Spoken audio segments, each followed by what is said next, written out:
Cardinal. We're, we're back here on our This is like God. program, the platform, and we are speaking with the Papal Nuncio who is visiting the Bahamas.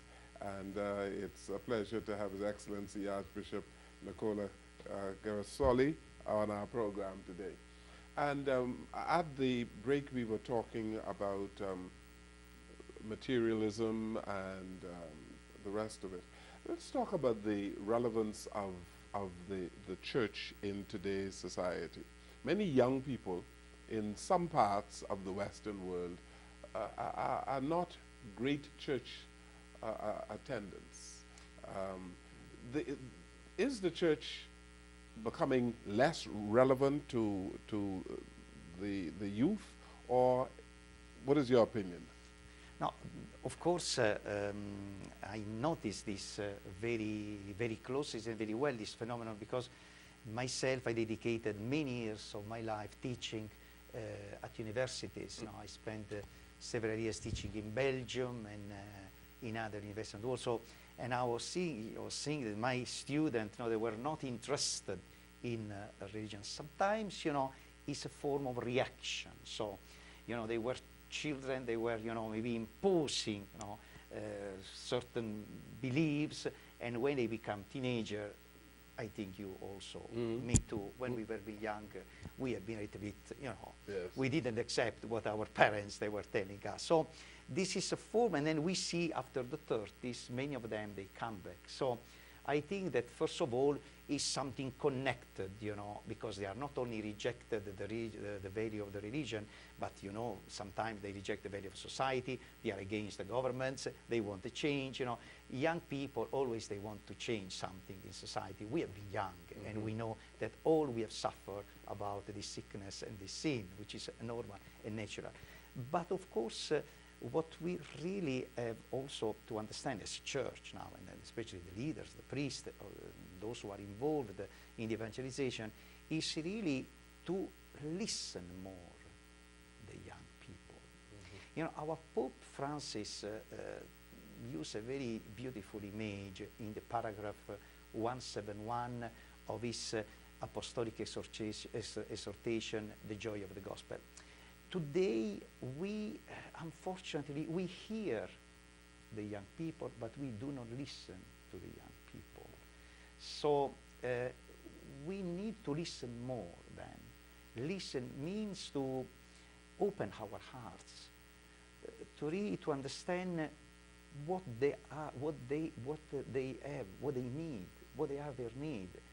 And I think that we have been used really just to hear them and not to do too much for them.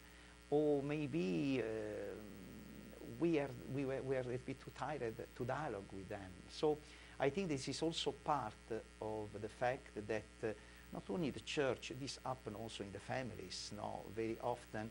So very often I invite our priests, those who are, but also the parents, please don't hear your children, just listen to them. You seem to be suggesting that the church ought to be adaptive to the ways of the youth rather than the youth of the day adapting to the ways of the church. Dialogue means, first of all, to remove all kind of prejudice. So, if I start to talk with the young people, thinking that they are wrong and I am right, there are no dialogue. There is no dialogue. So, dialogue means really to remove any kind of prejudice, and of course, presenting the expectation and try to find a solution. Very often, when I was teaching at university, I use this example to my student. If a teacher in a university teaches that 2 + 2 is 4, and another teacher in the same university is teaching that 2 + 2 is 5, we all know that the truth is not 4.5. It's not 4.5. The truth is 4. So, this means dialogue. We can compromise certain things, but we cannot compromise everything. And we have to let grow our young people, no, in the knowledge of the dialogue, knowing that the truth is four, it's not 4.5. Because sometimes, you know, to be happy, so we find 4.5. Yeah. Of course, the example is just an example, but I very often try also to see the value. Their value are not negotiable, like human rights. Human rights are not negotiable. We cannot negotiate. Yeah. Because if we start to negotiate, human rights is finished. You know, we cannot negotiate. So the truth is four. So we can build a society of dialogue, a society of openness with our young people, but letting, you know, growing in the reality that the truth is four. Even, you know, we respect those who think that the truth is 4.5 and 5. Well, sorry, yes. I make an example. No, which that really is an excellent things. example when you speak about truth. And I'd like to engage you on that because in reading various articles written as a result of Pope Francis's journeys around the world, one of the things he spoke to was this whole question of homosexuality. And he was asked a question, and he asked, who am I to judge? That's true. But where is truth in all of this? Shouldn't the church be forthright and truthful with respect to its teaching on homosexuality? Yes, but mercy comes before condemnation. Mercy comes before condemnation. That's the meaning of this sentence of the Pope Francis. So we don't judge, you know, the people. That's the meaning of this sentence of the Pope. You know, we are not in a position of condemn, you know, this or that. We, first of all, of course, we are in this, of course, line of mercy of God. But of course, there are exigence of justice, because it should be clear when there are crimes, where we are talking about case of pedophilia, there are justice who needs to be, of course, fulfilled, and Pope Francis that is very strong. But there is a lot of room for mercy. So, you know what I mean? We unfortunately, and this is the accent that Pope Francis is putting strongly now, that we as a church, we are called to forgive, which means also to forget. Because, you know, I can never forgive if I don't forget. Yeah. So, forgiveness means to look forward, not to look behind. So, if I forgive and I look behind, you know, I used to say that God doesn't keep files. You know, unfortunately, each time I go to my office, I find a lot of files. It happens also to you. God doesn't keep files. No, when it's forgiven because you look forward. God always bet on our future. That's why he always forgives us. That's why we are always forgiven and we are all loved. But of course, what the Pope is trying to teach us, that we know that homosexuality, according to the Bible, is something which is not according to the teaching of the church. But we are not judging people. We are not condemning, because mercy comes before condemnation. But you have some fundamentalist Christians and fundamentalist clerics who suggest that the Pope ought to condemn the sin but love the sinner. Which can be true, you know.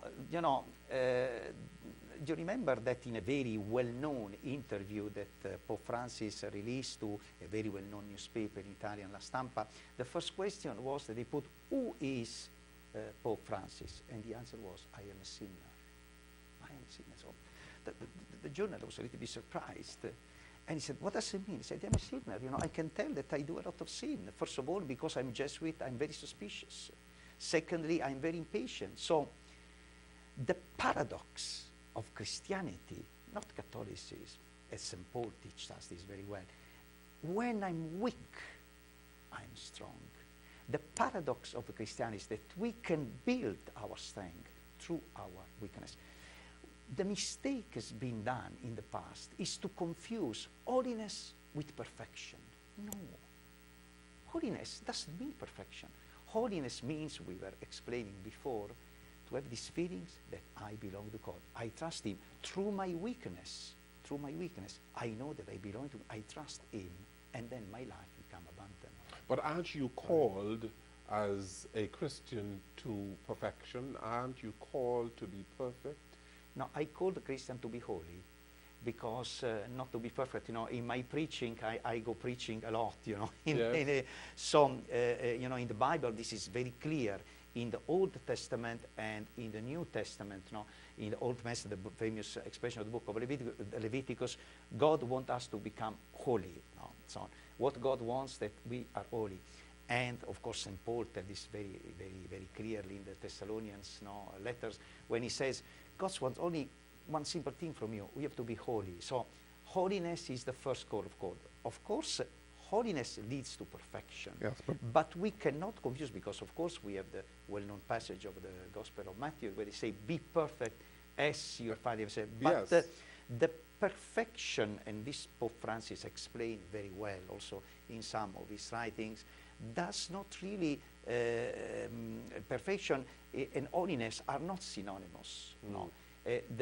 I become perfect through a path of holiness, but of course we are called first of all to be holy, and of course we can aspire to be perfect. And when St. Paul talks about pressing towards the mark for the prize and the higher calling, isn't he asking you to press towards the mark of perfection? That's true, of course, yes, because this is the enthusiasm also of our faith.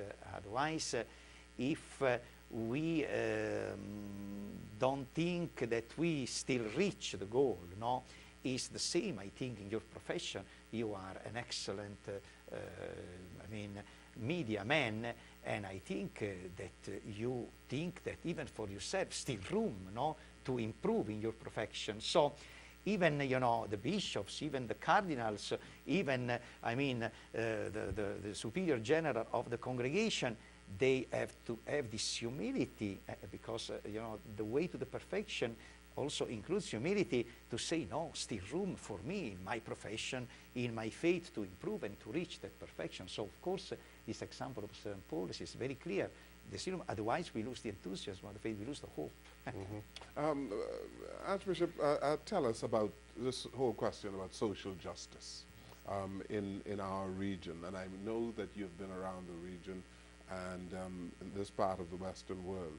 And there are a whole lot of people who question whether or not we are improving as a region in terms of the level of social justice in our region. You are asking this to someone like me who dedicated all his life in studying and defending minorities. And so I've written a lot on that. And for me, the equality before the law is a must. Very often when I meet head of states, head of government, they tell me, Your Excellency, you are coming from the Vatican, but let me know, what is the agenda of the Vatican in this region? I said always, there is no agenda. There's only one thing. We have to promote the equality before law of all people. This is the meaning of social justice. If we really have to improve, there is a lot to do in this region, but also in the world. It's not really, you know, I spent so many years also in Africa before coming in this region. I was posted in Zambia, in Malawi, and I was so strongly speaking in this, you know, social justice means this, to give the people the same right before law. And this is something that needs to be improved. But on this subject I can talk, you know, for a long time, yes, because it's something, you know, who touches me personally, beside now my, of course, role as a nuncio, because I've been, in this subject many years teaching at university. So we are really to do all our best, even in this country, to improve this, because I think that many people, they do not feel, you know, this equality before law.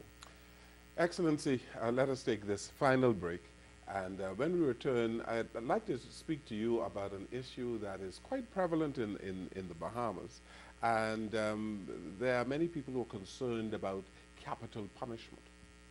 And I'd like for you to speak to that when we return. We take this final break. We'll come right back.